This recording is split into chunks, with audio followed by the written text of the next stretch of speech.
เล่นมาเลยเล่นบดนะ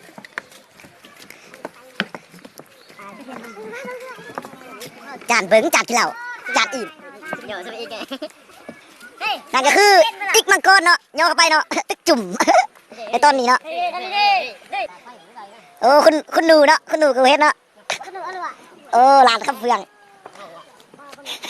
สอกลัวว่าสิซะ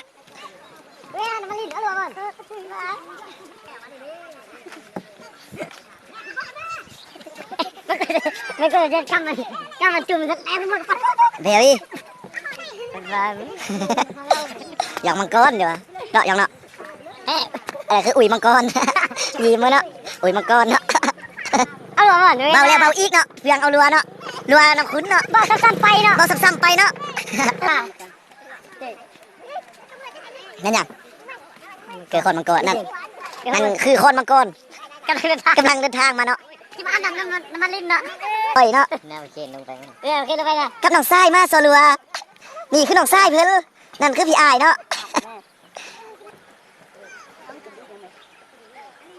ฮิปฮอปโยฮิปฮอปอย่างเฮไปสนับสนุนเนาะสนับสนุนโดยท่านเคนเอาลัวชอกลัวเนาะใส่บ่โอ้ใส่เห็นขึ้นดู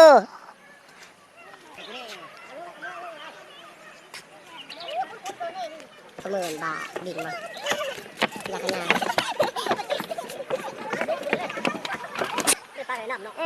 ได้ลายเนาะได้สลามเนาะ